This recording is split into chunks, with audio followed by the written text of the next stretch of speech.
So in previous lecture we have studied how to pass object as an argument to the function. Function ला object as an argument कसं pass करायचं. Okay. Now only one student Prajwal has sent me the exercises I have given to you. Okay. So other student complete the exercises आणि जर काही problem असेल तर मी ते program complex number चा time चा तो तुम्हाला करून देणार आहे, but तुम्ही try करा. Okay. Now in this lecture we are going to study how to read the values of the variables which are declared in a class. Okay.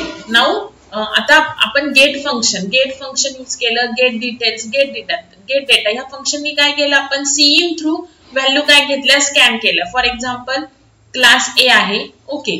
त्याचे जे व्हेरिएबल्स आहेत member variable suppose int A आहे. ठीक आहे. Now public मध्ये आपल्याला तुम्हाला सांगितले कंपल्सरी तुम्हाला दोन मेथड्स लागणार जे एक व्हॅल्यू घेण्यासाठी एक व्हॅल्यू डिस्प्ले करण्यासाठी. सो आता मी सपोज एक मेथड घेतली get A.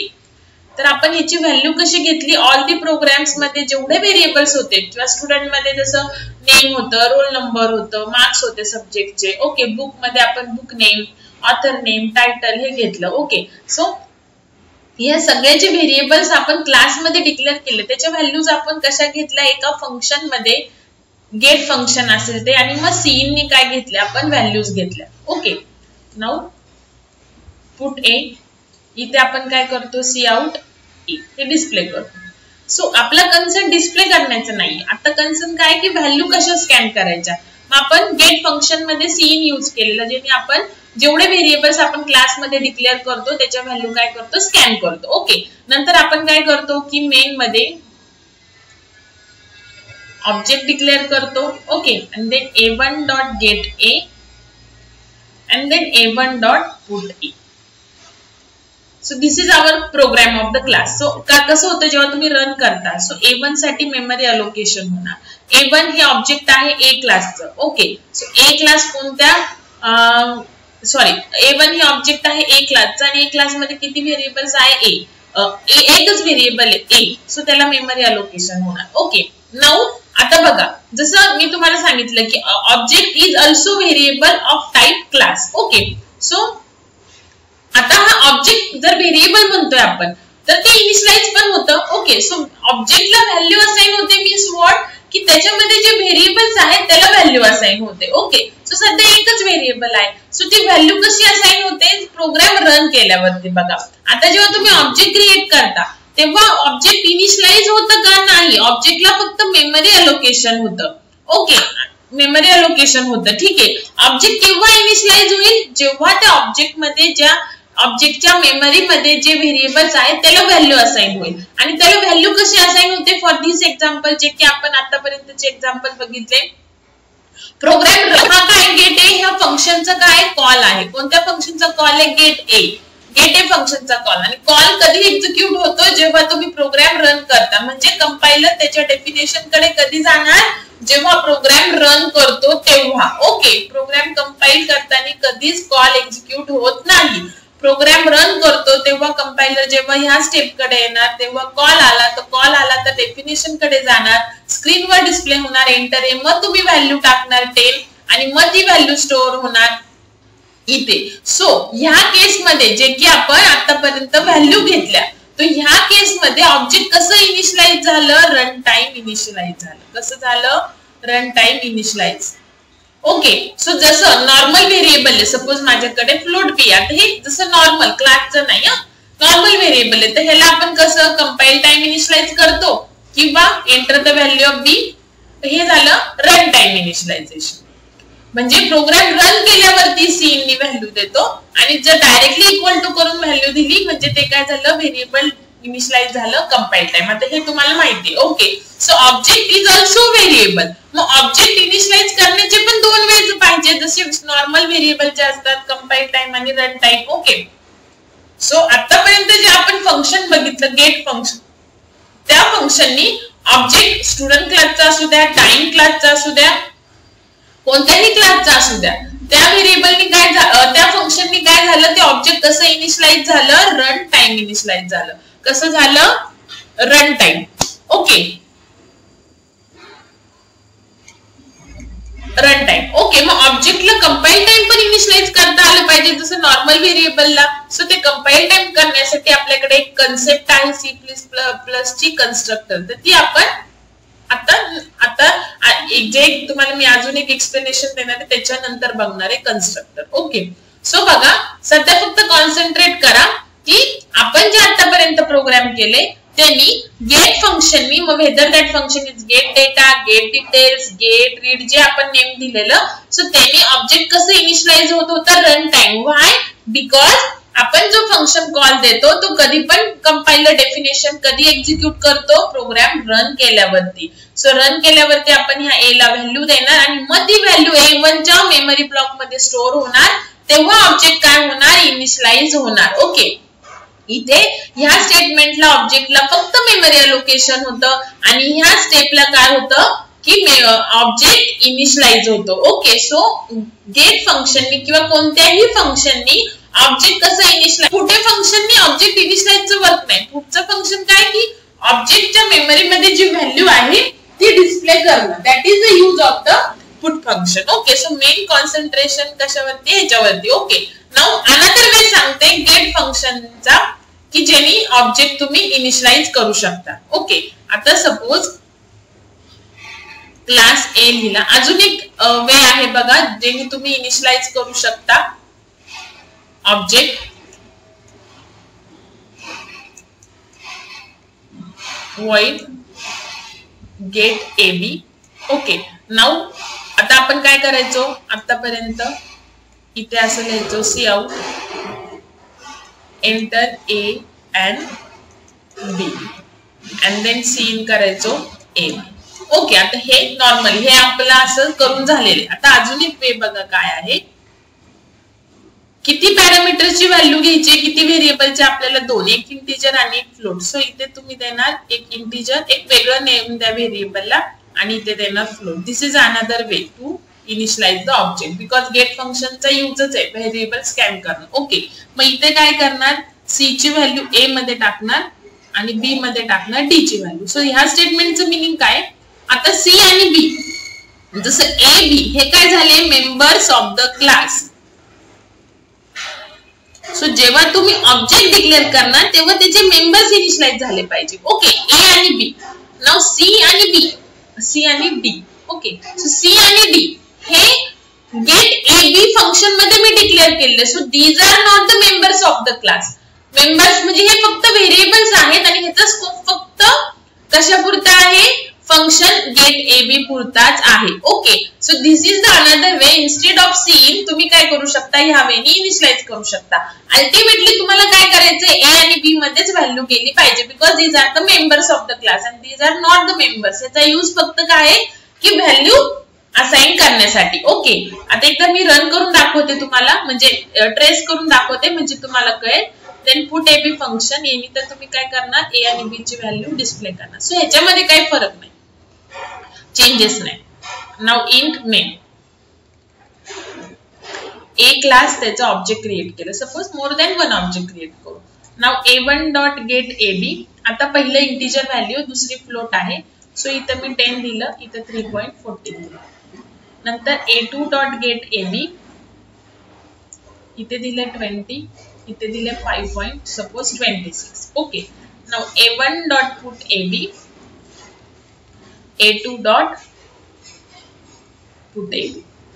ओके, नाउ बघा प्रोग्राम कंपाइल केला, रन केला की a1 a2 ला मेमरी अलोकेशन झालं. Now a1 and a2 are the objects of the class a. So a मध्ये आहे a आणि b. सो a आणि b मेमरी अलोकेशन झालं. अजून a1 आणि a2 च्या मेमरी a आणि b ला व्हॅल्यू गेली का नाही? जोपर्यंत a आणि b ला व्हॅल्यू जात नाही तोपर्यंत a1 आणि a2 इनिशियलाइज होणार नाही. ओके, नाउ आता बघा तुम्ही म्हणताल की आता जस्ट मी तुम्हाला एक्सप्लेन केलं की आता सपोज हे आपलं नॉर्मल व्हेरिएबल आहे, इथे मी 30 दिलं तर हे काय होतं? Compile time initialization. व्हॅल्यू दिली की कंपाइल टाइम होतं. ओके, आणि सीन सी केलं तर हे काय होतं? Run time. आता मी सीन कुठेच यूज केलेलं नाहीये तरी सुद्धा गेट ए बी फंक्शननी ऑब्जेक्ट कंपाइल टाइमच इनिशियल, म्हणजे हा एक दुसरा वे आहे जेणे तुम्ही सीनच्या ऐवजी सुद्धा तरी सुद्धा ऑब्जेक्ट कसं इनिशियलाइज होणार आहे, रन टाइमच. मग का, व्हॅल्यू तर डायरेक्ट दिलेली आहे, मग ऑब्जेक्ट का रन टाइम इनिशियलाइज होणार, बिकॉज जी व्हॅल्यू दिलेली आहे ती इक्वल टू करून नाही दिलेली, ती एका फंक्शनला पास केलेली आहे. आणि हा काय आहे, फंक्शन कॉल आहे. आणि कॉल आला की फंक्शन डेफिनेशन कडे कंपायलर कधी जातो, जेव्हा प्रोग्राम रन करता. मग प्रोग्राम रन केला, हा फंक्शन कॉल आला, इथून कंट्रोल कुठे आला, इथे आला, हा 10 कॉपी झाला सी मध्ये, 3.14 कॉपी झाला डी मध्ये. नाऊ आपल्याला सी आणि डी ला नाही इनिशियलाइज करायचं, आपल्याला कोणाला इनिशियलाइज करायचं, ए आणि बी ला. ओके, नाऊ ही जी सी ची व्हॅल्यू आहे 10 ती कुठे कॉपी झाली, ए मध्ये. डी ची जी व्हॅल्यू आहे 3.14 ती कुठे कॉपी झाली, बी मध्ये. कोणाच्या ए मध्ये, A1 का A2, because get A B function call केलेलं A1 नी. सो A1 च्या ए मध्ये गेले 10 आणि बी च्या A1 च्या बी मध्ये गेले 3.14. Means what, this is the another way. Instead of cin तुम्ही अशा वेने सुद्धा इनिशियलाइज करू शकता, बट ह्याने सुद्धा जरी तुम्ही डायरेक्ट व्हॅल्यू दिल्या तरी सुद्धा ह्या व्हॅल्यू तुम्ही फंक्शन कॉलला पास केलेला आहे. तो कॉल कधी एक्झिक्यूट होतो, नेहमी प्रोग्राम रन केल्यावर, कंपाइल केल्यावर नाही. सो ह्या वेळी जरी तुम्ही डायरेक्ट व्हॅल्यू दिलेल्या असतील तरी सुद्धा ऑब्जेक्ट कसं इनिशियलाइज होणार आहे, कंपाइल टाइमच. नाव इथे आला कंट्रोल, नाव हे 20 पास झाले, इथून कंट्रोल इथे आला. नंतर हे 5.26 पास झाले डी मध्ये. नंतर हे 20 गेलं ए मध्ये, 5.26 जे की डी मध्ये गेले ते गेले बी मध्ये. कोणत्या ए आणि बी मध्ये, get A B function call केले A2 नी. सो A2 च्या ए मध्ये गेलं 20 आणि A2 च्या बी मध्ये गेलं 5.26. Now A1 dot put A B function कडे आलं, डिस्प्ले झालं ए आणि बी ची व्हॅल्यू, दॅट इज A1 नी कॉल केलं. सो 10 आणि 3.14 आणि इथे 20 आणि 5.26. Okay, so this is another way of the get function. आता अजून एक आपण बघूयात, class student. Int roll number, character name, character array. Okay, दोनच घेऊयात. नाव पब्लिक. सो आता आपण सीन एंटर, सपोज आता इथे void गेट डेटा फंक्शन घेतलं, कोणतं, गेट डेटा. आता आपण सीन तर केलेलंच आहे, enter roll number, enter name. Okay, मग सीन आपण स्कॅन करायचो. आता सपोज मला ह्या वेनी करायचंय, इंट आर नंबर. आता इथे पण आता इथे एक वेगळं व्हेरिएबल घ्यावं लागेल, सपोज आर आणि character array, second character array आहे. सो इथे पण कॅरेक्टर ॲरे, पण इथं मी एन घेतलं.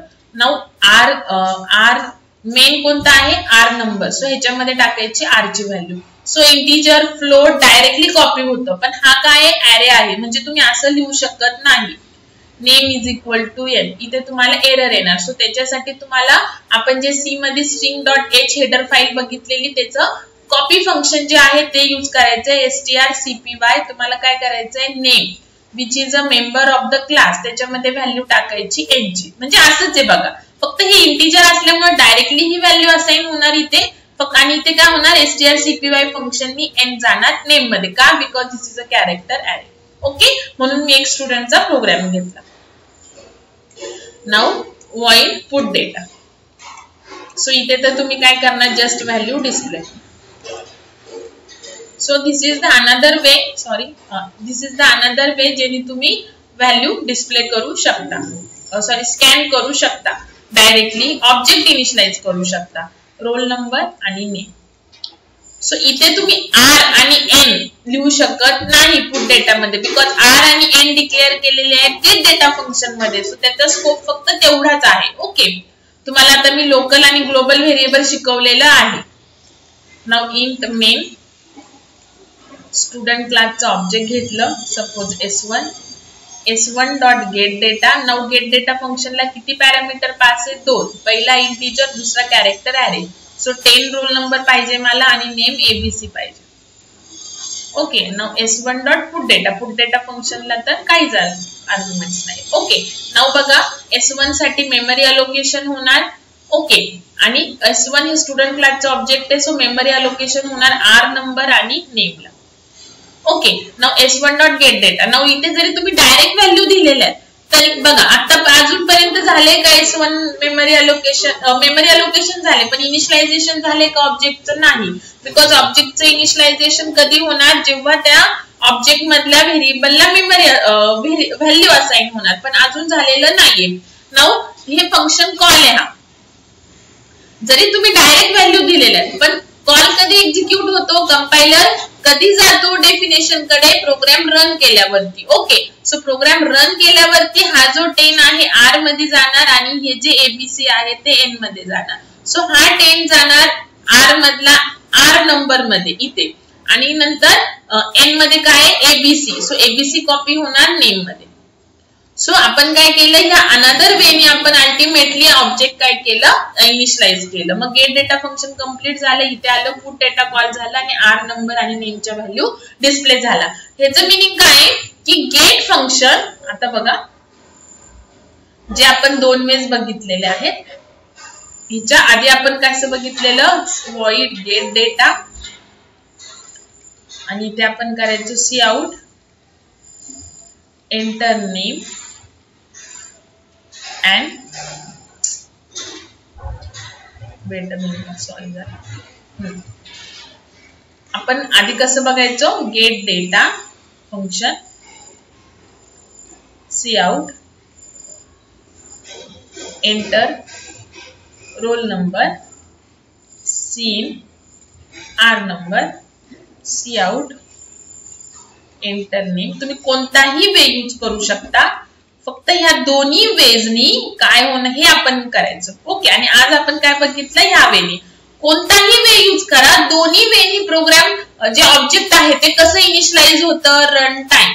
इथे जरी तुम्ही डायरेक्ट व्हॅल्यू देता, पण ह्या व्हॅल्यू कुठे आहेत? फंक्शन मध्ये आहे. फंक्शन कधी एक्झिक्यूट होतं? Run time. आणि इथे तर तुम्ही सीनच यूज करता, सो ते रन टाइमच होतं. सो दोन्ही वेनी एकतर हा यूज करा किंवा हा यूज करा, कोणताही, आणि दोन्ही वेनी ऑब्जेक्ट जे आहे ते कसं इनिशियलाइज होतं? Run time only. आलं का लक्षात? ठीक आहे. नाव बघा,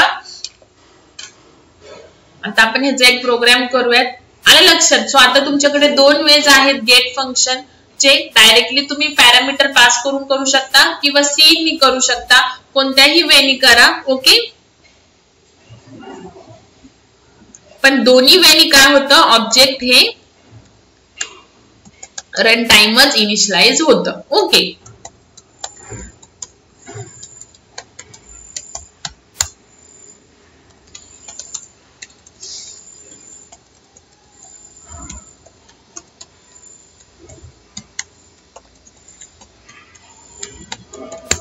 ठीक आहे. नाउ सॉरी, क्लास लिहायचं राहिलं.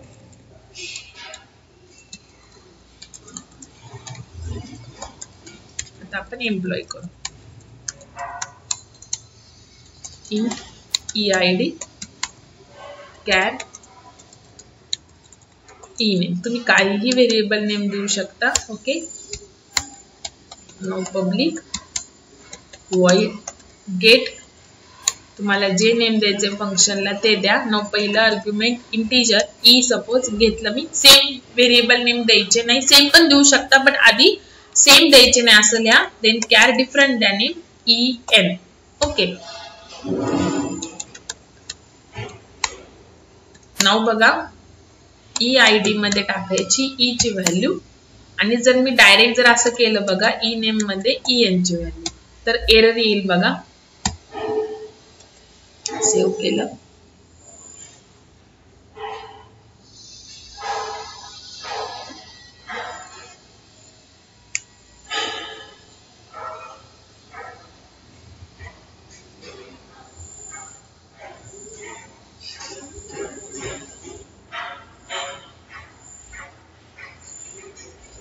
कंपाइल होतो प्रोग्राम. इथे एरर आली बघा. कॅरेक्टर अरे तुम्ही डायरेक्टली कॉपी करू शकत नाही, जसं नॉर्मल इंटिजर फ्लोट व्हेरिएबल करता. Okay, so here we have to use string.h header file. Okay, आणि मग इथे फक्त अल्टिमेटली आपल्याला en ची जी व्हॅल्यू आहे ती ename मध्ये कॉपी करायची आहे. सो strcpy ename मध्ये आपल्याला कॉपी करायची आहे en ची. ओके, नाउ पुट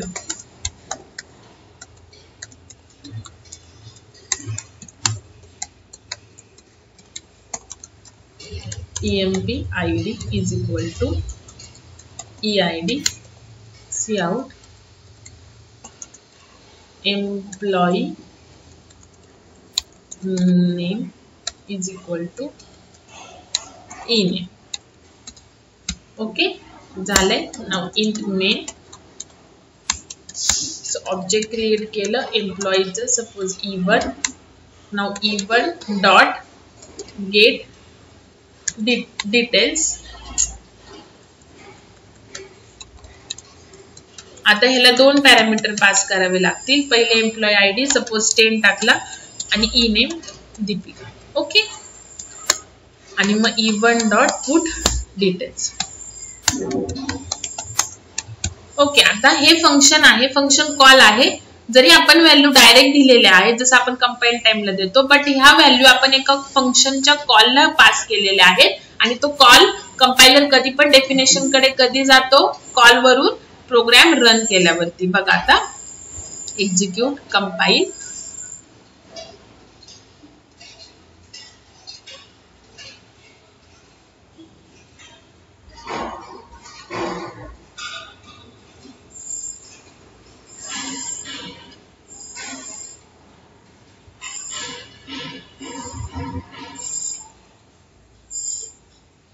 वेदा इथं काहीतरी एरर आली.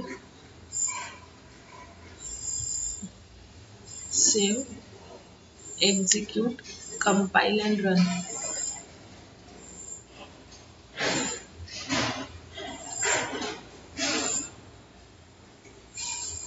बघा ते एक एरर म्हणजे ती कंपाईल टाइम एरर नाहीये, ती एक स्ट्रिंग टाइप पण आहे C++ मध्ये, पण तो लगेच नाही तुम्हाला सेकंडला चॅप्टर मध्ये, तर ती एरर येईल, त्याचं काही इश्यू नाहीये. सो आपलं जे आहे डिस्प्ले झालेला आहे. आपण काय केले बघा इथे E1 dot gate details, so 10 जाणार E मध्ये, दीपिका जाणार ह्या EN मध्ये, मग जे 10 E मध्ये होते ते गेले EID मध्ये, बिकॉज अल्टिमेटली आपल्याला हे जे मेंबर्स आहेत ते इनिशियलाइज करायचे. ओके, आणि मग EN जी दीपिका व्हॅल्यू आहे ती गेली ENAME मध्ये, आणि मग आपण नंतर काय केलं E1 डॉट पुट डिटेल्स केलं आणि ह्या व्हॅल्यू काय केल्या डिस्प्ले केल्या. ओके, सो दोन्ही वेळी काय होतं, ऑब्जेक्ट जे आहे जरी तुम्ही सीन केलं एम्प्लॉई आयडी आणि ENAME किंवा असं डायरेक्ट फंक्शन मध्ये दिलं तरी दोन्ही वेळी ऑब्जेक्ट कसं इनिशियलाइज होतं, रन टाइम इनिशियलाइज होतं. ओके, नाऊ आता बघा मोस्ट इम्पॉर्टंट पॉइंट आता आपल्याला बघायचं आहे की आपण जर ऑब्जेक्टला काय म्हणतोय variable, object is variable of type class. Object is variable of type class. Okay, जसं नॉर्मल आपलं व्हेरिएबल असतं त्याचा हा सिंटॅक्स असतो डिक्लेरेशनचा. ओके, आणि ह्या व्हेरिएबलला आपण कंपाईल टाइम इनिशियलाइज करू शकतो और रन टाइम. ओके, हे झालं कंपाईल टाइम आणि हे झालं run time. Okay, now object डिक्लेरेशनचा सिंटॅक्स हा आहे. ओके, आणि आपण ऑब्जेक्टला इनिशियलाइज कसं केलं आतापर्यंत, एकतर गेट फंक्शन कॉल केलं आणि मग गेट मध्ये आपलं सीन असेल, किंवा आपण काय केलं गेट फंक्शन आणि इथे व्हॅल्यू पास केली. ओके, पण दोन्ही वेळी ऑब्जेक्ट कसं इनिशियलाइज होतं तुम्हाला आता जस्ट एक्सप्लेन केलं मी, run time. Okay, because this is a function. So जर object is a variable of type class, जसं नॉर्मल व्हेरिएबल असतं तसं ऑब्जेक्ट पण जर व्हेरिएबल आहे, सो जसं आपण नॉर्मल व्हेरिएबलला कंपाईल टाइम पण इनिशियलाइज करतो आणि रन टाइम पण, तसंच ऑब्जेक्टला पण आपल्याला कंपाईल टाइम आणि रन टाइम बोथ वेनी इनिशियलाइज करता आलं पाहिजे. सो रन टाइम नी कसं करायचं हे मी तुम्हाला सांगितलंय दोन्ही वेनी. ओके, सो आता ऑब्जेक्टला जर कंपाईल टाइम करायचं असेल then we need a constructor. बघा, this is a interview type question. आता तुम्हाला कॉलेजमध्ये सांगतील व्हॉट इज कन्स्ट्रक्टर, की कन्स्ट्रक्टरला सेम नेम असतं क्लास सारखं, it is also function but ते कंपाईल टाइम होतं रन, बस एवढंच सांगतील. ठीक आहे, बट एक्झॅक्ट कन्स्ट्रक्टरचा यूज काय आहे बघा, to initialise object at compile time. So run time using member function आपण काय करतो, ऑब्जेक्ट रन टाइम इनिशियलाइज करतो, but to initialize the object at compile time we need a constructor. जसं normal variable we can initialize at compile time and run time if the normal variable is initialized in two way, and we are saying that object is also a variable, then object must be initialized using or can be initialized using two ways, runtime and compile time. So runtime you know, so another way to initialize compile time. So to initialize the object at compile time we need a constructor. Okay, so बघा आता most important point आहे बघा हा constructor.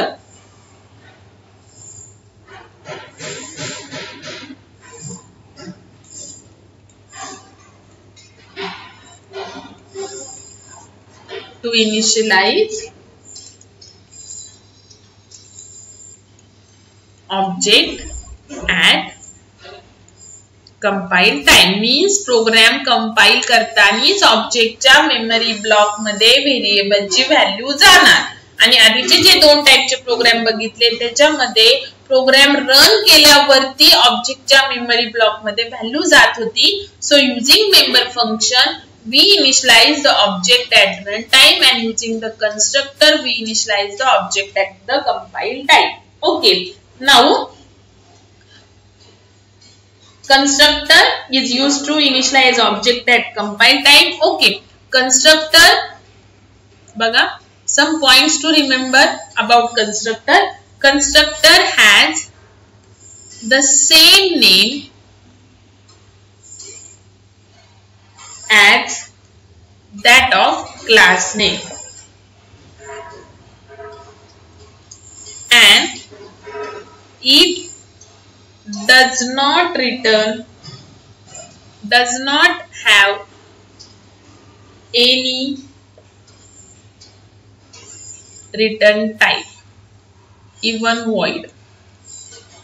Okay, constructor ला name द्यायचं जे तुमच्या क्लासला नेम असेल सेम. ओके, त्याच्यानंतर कन्स्ट्रक्टरला रिटर्न टाइप नसणार, void सुद्धा नाही. ओके, कन्स्ट्रक्टर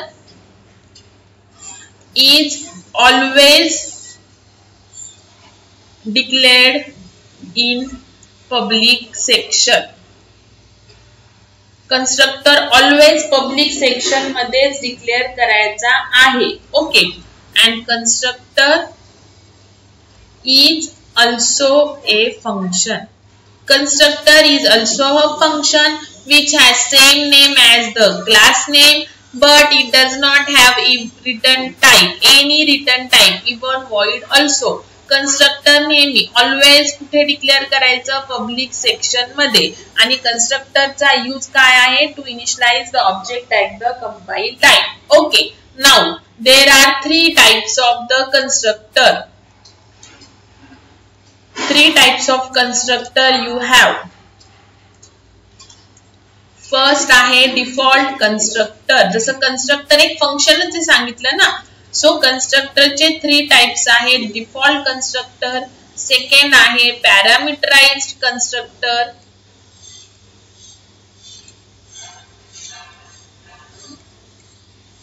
and third आहे copy constructor. Okay, so default constructor means constructor is also function. So फंक्शनला जसे आर्ग्युमेंट असतात, सो कन्स्ट्रक्टर डिफॉल्ट जर टाइपचं कन्स्ट्रक्टर असेल तर त्या कन्स्ट्रक्टरला 0 आर्ग्युमेंट असणार, म्हणजे एकही आर्ग्युमेंट नसणार. पॅरामीटराइज्ड कन्स्ट्रक्टरला आर्ग्युमेंट्स असतील 1 or more. ओके, आणि जे आर्ग्युमेंट्स असतील पॅरामीटराइज कन्स्ट्रक्टरला 1 or more ते सगळे बेसिक डेटा टाइपचे असतील, म्हणजे इंट, फ्लोट, कॅर. ओके, आणि कॉपी कन्स्ट्रक्टरला पण 1 or more आर्ग्युमेंट असतील, बट ते कोणत्या टाइपचे असतील, ऑब्जेक्ट. जसं आपण फंक्शनला कसं ऑब्जेक्ट पास केलं तसं कन्स्ट्रक्टरला पण आपण ऑब्जेक्ट पास करणार. इथे आपण कन्स्ट्रक्टरला पास करणार आर्ग्युमेंट्स, पण कोणते, इथे ऑब्जेक्ट कॉपी कन्स्ट्रक्टर मध्ये, आणि इथे बेसिक डेटा टाइपचे इंटीजर, फ्लोट, कॅर जसं आहे तसं. आणि डिफॉल्ट कन्स्ट्रक्टरला एकही आर्ग्युमेंट नसणार. आता आपण 1 by 1 बघूया. ओके, कन्स्ट्रक्टर कसं डिफाइन करायचं आणि कन्स्ट्रक्टर कॉल कसं करायचं, because constructor is also function. Okay, आता जर मी तुम्हाला म्हणते की कन्स्ट्रक्टर फंक्शन आहे, मग कंपाइल टाइम कसं होणार. जस्ट मी तुम्हाला सांगितलं की फंक्शन नेहमी कधी एक्झिक्यूट होतं, run time. But constructor is a special function which executes at compile time. बघा कन्स्ट्रक्टरचा परत एकदा सांगते, कन्स्ट्रक्टरचा यूज काय आहे? To initialise object at compile time.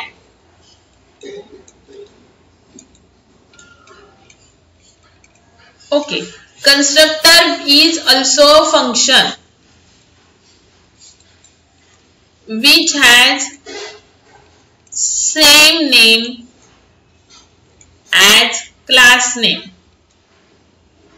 but does not have any return type. Even void also, void सुद्धा नाही. बघा ऑब्जेक्ट कंपाईल टाइम इनिशियलाइज करण्यासाठी कन्स्ट्रक्टरचा यूज होतो. कन्स्ट्रक्टर इज अ फंक्शन, त्याला फंक्शन आहे मग त्याला नेम काय द्यायचं? सेम जे क्लासचं नेम असेल, बट त्याला रिटर्न टाइप नसतो. Constructor it is a function which, बघा हे इम्पॉर्टंट आहे, which executes at compile time. म्हणून ऑब्जेक्ट कंपाईल टाइम इनिशियलाइज होतो. आता आपण जे गेट वगैरे फंक्शन बघितले ते पण फंक्शन आहेत, पण ते मेंबर फंक्शन आहेत आणि ते रन टाइम रन होतात. म्हणून ऑब्जेक्ट प्रोग्राम रन केल्यावरती ते एक्झिक्यूट होतात फंक्शन, म्हणून ऑब्जेक्ट पण रन टाइम इनिशियलाइज होतो. ओके, बट हियर कन्स्ट्रक्टर हे असं फंक्शन आहे, असं स्पेशल फंक्शन आहे की जे प्रोग्राम कंपाईल करतानाच कंट्रोल कंपाइलर कुठे जातो? कन्स्ट्रक्टर कडे जातो आणि एक्झिक्यूट करतो. म्हणून कन्स्ट्रक्टर हे फंक्शन कंपाईल टाइम एक्झिक्यूट होतं. म्हणून युजिंग कन्स्ट्रक्टर आपण ऑब्जेक्ट कंपाईल टाइम इनिशियलाइज करू शकतो. आणि कन्स्ट्रक्टर हे ऑलवेज कुठे पाहिजे? पब्लिक सेक्शन मध्येच पाहिजे. प्रायव्हेट सेक्शन मध्ये कन्स्ट्रक्टर येणार नाही. कन्स्ट्रक्टरचे 3 टाइप्स: डिफॉल्ट, पॅरामीटराइज्ड, त्याच्या मी तुम्हाला नोट्स देईल, and copy constructor. Okay, so let's see one by one. त्याच्यानंतर अजून एक बघा, जेव्हा तुम्ही आपण स्टार्ट करूया default constructor.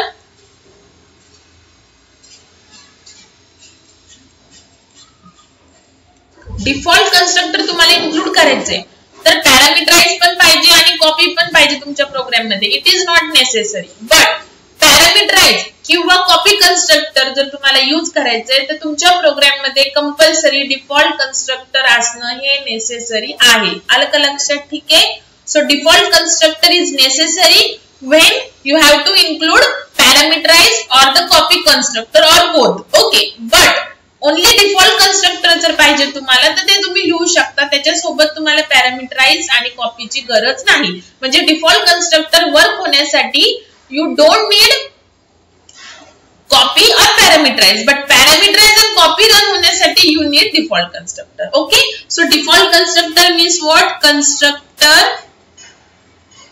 without any argument. Okay, default constructor चा syntax काय बघा? class name, because constructor ला नेम काय द्यायचंय? class name. आणि 0 आर्ग्युमेंट आहे. सो इथे आणि इथे तुमचा कोड येणार. ओके, आणि कन्स्ट्रक्टर हे ऑलवेज पब्लिक सेक्शन मध्येच डिक्लेअर करायचं आहे. नाउ क्लास नेम आणि विदाउट आर्ग्युमेंट आहे. सो एम्प्टी पॅरेंथेसिस जसे मेनला असतात आणि इथे कोड येणार. ओके, सो त्याच्यामध्ये ऑब्व्हियसली तुम्हाला कन्स्ट्रक्टरच्या डेफिनेशन मध्ये काय लिहायचं? सो कन्स्ट्रक्टर मध्ये सीइंग कधीच येणार नाही. ओके, बिकॉज कंपाईल टाइम आपल्याला ते इनिशियलाइज करायचे. ओके, सो डिफॉल्ट कन्स्ट्रक्टर बघा आता, int a and float b. Now public, आता मी गेटच्या ऐवजी now I want to initialize the object of the a class compile time. So me compile time constructor घेणार आणि हे मी घेते कोणतं कन्स्ट्रक्टर? Default constructor. आणि डिफॉल्ट कोणतंही कन्स्ट्रक्टर ऑलवेज पब्लिक सेक्शन मध्ये असतं. त्याला सेम नेम असतं as a class name with same case. इथे स्मॉल एन लिहायचं, क्लास नेम कॅपिटल येणार, सो इथे पण कॅपिटल लिहायचं आणि ते डायरेक्टली व्हॅल्यू टाकून द्यायच्या डिफॉल्ट कन्स्ट्रक्टर मध्ये. आलं का लक्षात? बिकॉज ते कंपाईल टाइम इनिशियलाइज होणार आहे. आणि सो आता गेट फंक्शन रिप्लेस झालं बाय कन्स्ट्रक्टर. सो राहिलं फक्त काय? Put function. So put function तर तुम्हाला असं लिहावंच लागणार आहे. पुट फंक्शनचा काहीही रिप्लेसमेंट नाही, ते ऍज इट इज. आलं का लक्षात? ठीक आहे. आणि त्याला रिटर्न टाइप नसतो, वॉइड सुद्धा नाही, सो तो लिहिलेला नाहीये. आता बघा कन्स्ट्रक्टर कसं कॉल करायचं? ते ऑटोमॅटिकली कॉल होतं बघा जेव्हा तुम्ही ऑब्जेक्ट क्रिएट करता. ठीक आहे. सो बघा, ए A1 यांनी सुद्धा डिफॉल्ट कन्स्ट्रक्टर कॉल होणार ऑटोमॅटिकली और A1 is equal to A. दोन वेज आहेत. नुसतं ऑब्जेक्ट डिक्लेअर केलं, आता आपण डिफॉल्ट कन्स्ट्रक्टर लिहिलेला आहे, सो इथे पण कॉल होणार ऑटोमॅटिकली डिफॉल्ट कन्स्ट्रक्टर. आणि हा दुसरा वे आहे, इक्वल टू करून परत कन्स्ट्रक्टर नेम आणि इथे हे द्यायचं. So this is another way to call the constructor. Okay, now बघा इथे मी करते A1 डॉट पुट हे किंवा हे कोणतं पण. तर हिने काय होणार, प्रोग्राम कंपाईल होतानीच A1 ला मेमरी अलोकेट होणार. A1 हे एकतर हे स्टेटमेंट किंवा हे दोन्ही पण सेमच व्हॅल्यू होणार एक्झिक्यूट. A1 हे A क्लासचा ऑब्जेक्ट आहे, त्याच्यामध्ये व्हेरिएबल आहे A आणि B. नाउ आता आपण ऑब्जेक्ट साठी काय लिहिलेलं आहे, कन्स्ट्रक्टर लिहिलेलं आहे. सो कंपाईल टाइमच कंपाइलर कन्स्ट्रक्टर कडे येणार, A मध्ये जाणार, 10 ची व्हॅल्यू 10 जाणार आणि 3.14 जाणार B मध्ये. आलं का लक्षात? सो इथे काय होतं, ऑब्जेक्ट इनिशियलाइज झालं, कंपाईल टाइम, पुट फंक्शन कधी हे फंक्शन आहे, कन्स्ट्रक्टर नाही. सो प्रोग्राम रन केला की पुट फंक्शन कडे येणार, कन्स्ट्रक्टर ऑलरेडी एक्झिक्यूट करून झालेले, सो इथे तर येणारच नाही बिकॉज कंपाईल टाइमच कन्स्ट्रक्टर होतं. पुट हे फंक्शन आहे, सो प्रोग्राम रन केल्यानंतर व्हॅल्यू काय होणार, 10 आणि 3.14 डिस्प्ले होणार. ओके, ह्या वेळी इनिशियलाइज करा किंवा ह्या वेळी, दोन्ही पण वे चालतात. ओके, सो हे झालं डिफॉल्ट कन्स्ट्रक्टर. आता आपण प्रोग्राम करूया.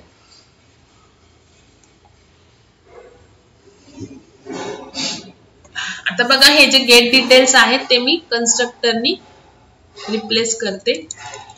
सो कन्स्ट्रक्टरला नेम द्यायचं सेम ॲज क्लास नेम आणि ते डिफॉल्ट कन्स्ट्रक्टर आहे. ठीक आहे, आता ह्याच्यामध्ये डायरेक्टली व्हॅल्यू द्यायच्या. EID ला जाणार, सपोज मी इथे EID इंटिजर आहे 10 टाकलं, कोणतंही देऊ शकता.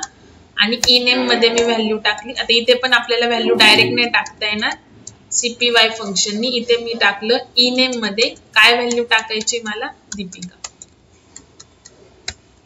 ओके, सो इथे आता आपल्याला जस्ट फक्त वरचं स्टेटमेंट गेट डिटेल्स काढून टाकायचंय.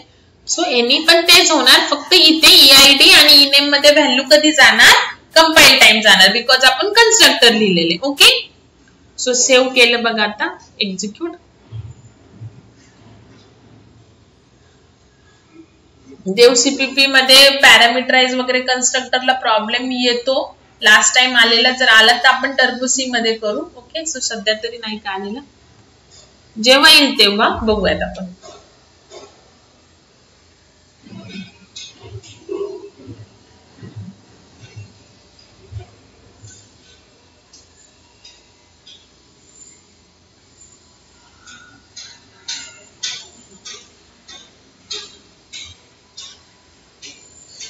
बघा, ठीक आहे. सो फक्त डिफरन्स काय आहे की जे व्हॅल्यू आहे E1 मध्ये, म्हणजे E1 च्या EID आणि ename मध्ये व्हॅल्यू कशी जाणार, कंपाईल टाइम जाणार. बस that is a difference between the कन्स्ट्रक्टरनी व्हॅल्यू द्यायच्या आणि नॉर्मल वेनी. ओके, नाउ बघा नेक्स्ट आहे आता पॅरामीटराइज कन्स्ट्रक्टर.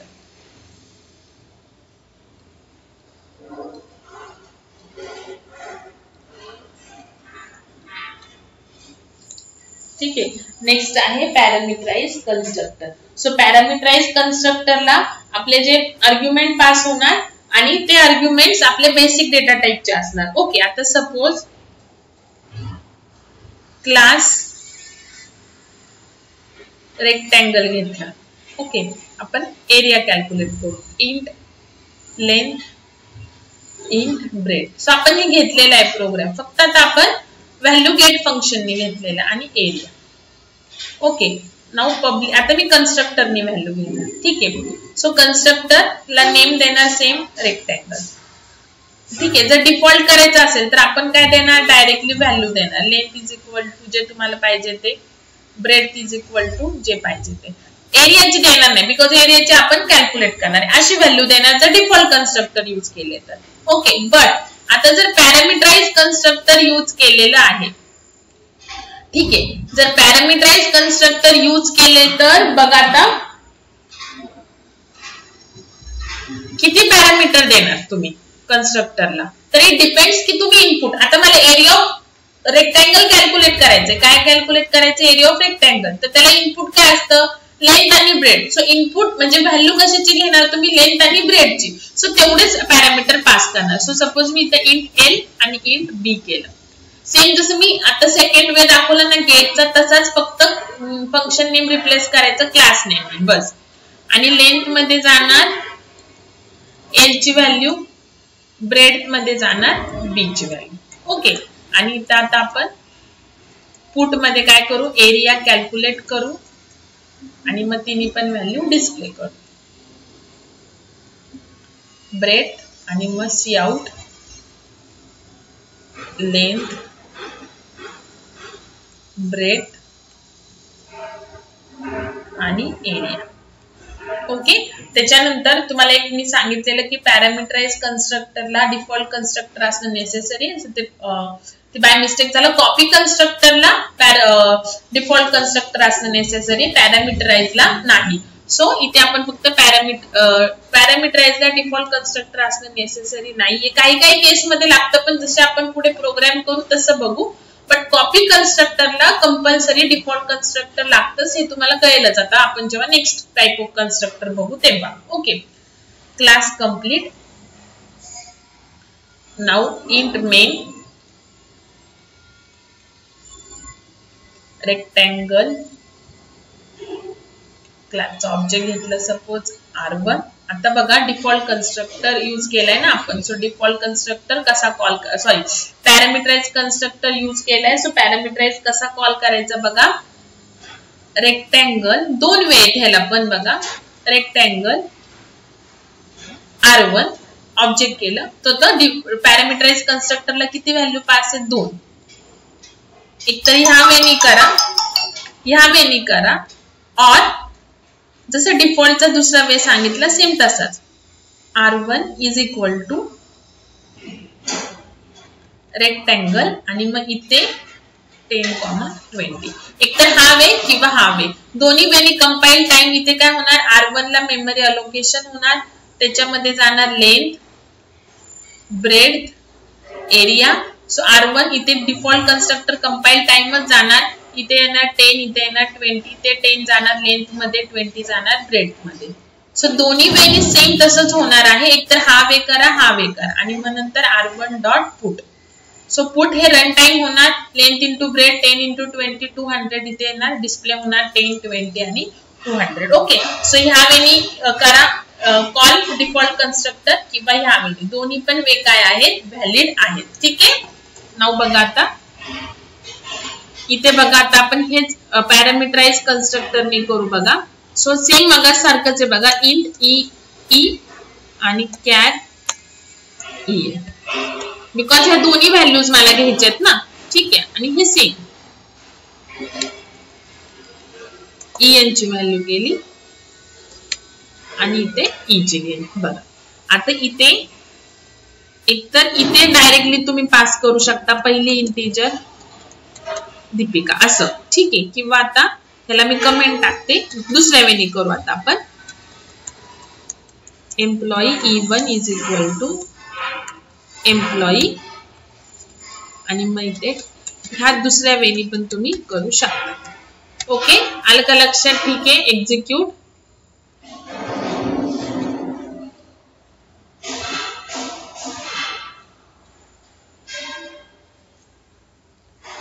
बाय डिफॉल्ट तुम्हाला तेच मिळणार आहे, एम्प्लॉई आयडी 10 आणि एम्प्लॉई नेम दीपिका. बट फक्त इथे ऑब्जेक्ट जे आहे ते कंपाईल टाइम इनिशियलाइज होणार आहे. ओके.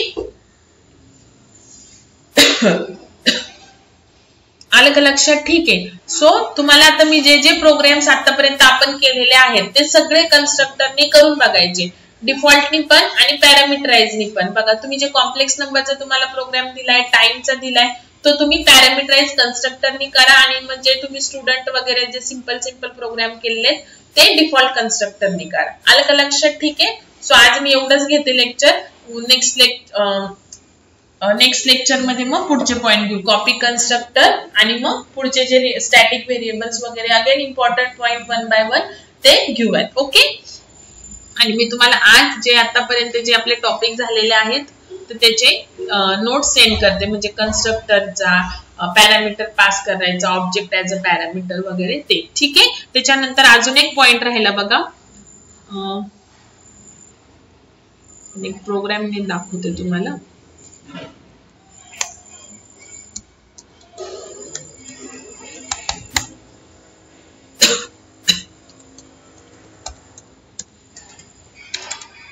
सिंपल प्रोग्रामने एक तुम्हाला म्हणजे असं तो पॉइंट नाहीये तुम्हाला, पण त्यावेळी पण आपण एक प्रोग्राम करू शकतो. असं सेपरेट तुम्हाला बुक मध्ये सिलेबस मध्ये दिलेलं नाहीये.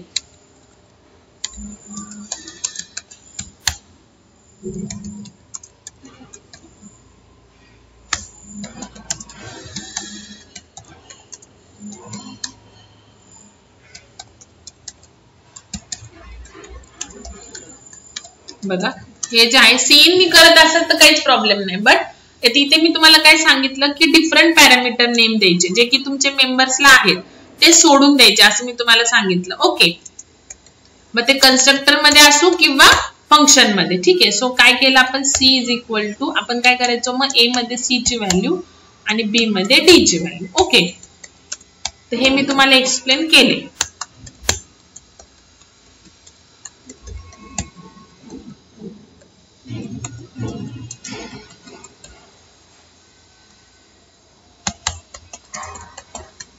बघा, पहिले आपण फंक्शन कॉल करून घेऊ.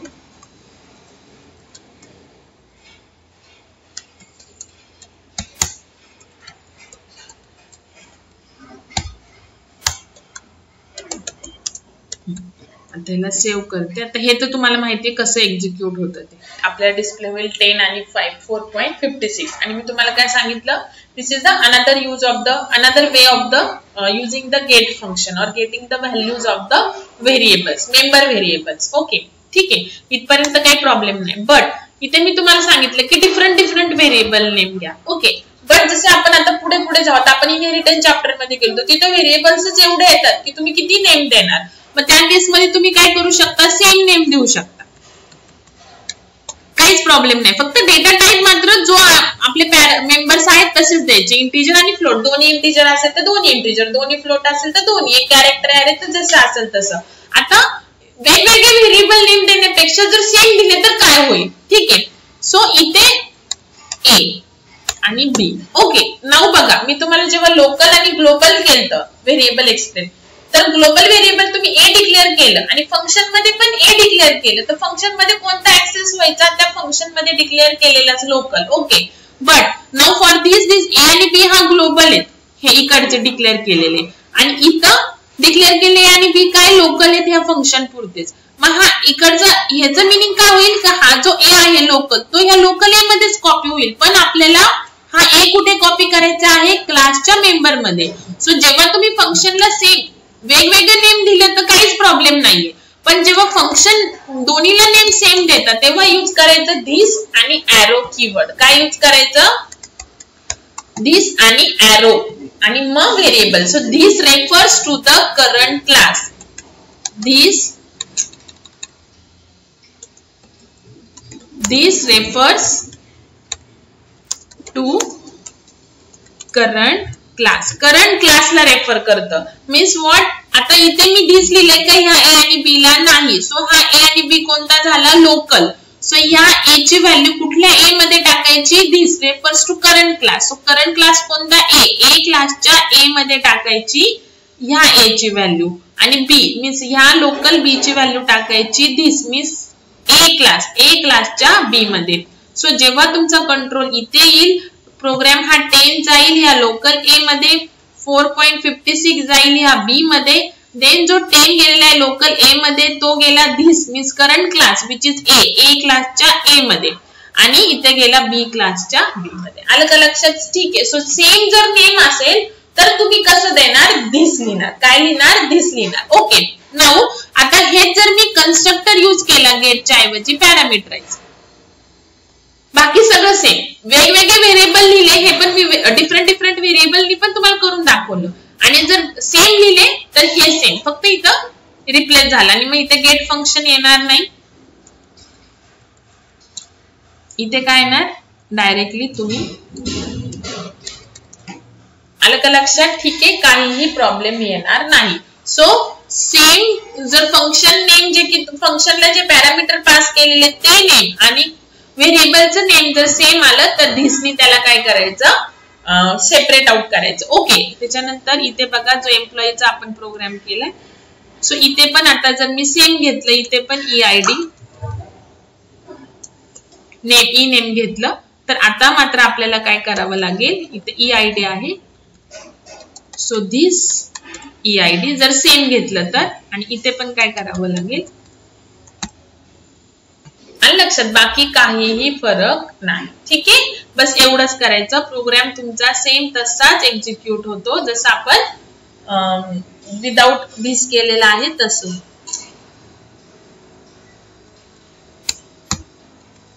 कॉमा आलेलं तिथे तेच आउटपुट मिळणार आहे. सो वेगवेगळे व्हेरिएबल नेम घेण्यापेक्षा आपण सेम पण घेऊ शकतो, मग तिथे फक्त धिस लिहायचं. ओके, नाव त्याच्या बघा जसं तुम्हाला सांगितलं की फंक्शन डेफिनेशन आउटसाइड कशी लिहायची. नाव कन्स्ट्रक्टर सुद्धा फंक्शनच आहे, कन्स्ट्रक्टर इज ऑल्सो फंक्शन. मग कन्स्ट्रक्टरची डेफिनेशन आउटसाइड कशी लिहायची, कन्स्ट्रक्टरला तर रिटर्न टाइप नसतो ना. सो कन्स्ट्रक्टरची डेफिनेशन आउटसाइड कशी लिहायची बघा. आता सपोज ह्याची डेफिनेशन मला आउटसाइड लिहायची, सो तुम्ही काय करणार, फक्त डिक्लेअर करणार इथे आणि हे काढून टाकणार. ही डेफिनेशन आपल्याला आउटसाइड लिहायची, कन्स्ट्रक्टर डिक्लेअर केला. आता फंक्शनचे डेफिनेशन आउटसाइड लिहिण्याचा सिंटॅक्स काय, return type. Constructor is also function, पण कन्स्ट्रक्टरला रिटर्न टाइप असतो का, नाही. सो ते स्किप करायचं. मग class name, so class name काय, ए. देन फंक्शन नेम असतं, फंक्शन नेम पण काय आपलं एच आहे, बिकॉज कन्स्ट्रक्टरला सेम नेम असतं. आता इथे पास करायचे पहिले इंटीजर आणि फ्लोट. सो इथे आपण करणार इंट ए, सेम नेम देते मी व्हेरिएबलला. सो फक्त जी वरची डेफिनेशन आहे ती इथे टाकायची, बाकी काहीही फरक नाही. बस हे झालं constructor definition outside the class.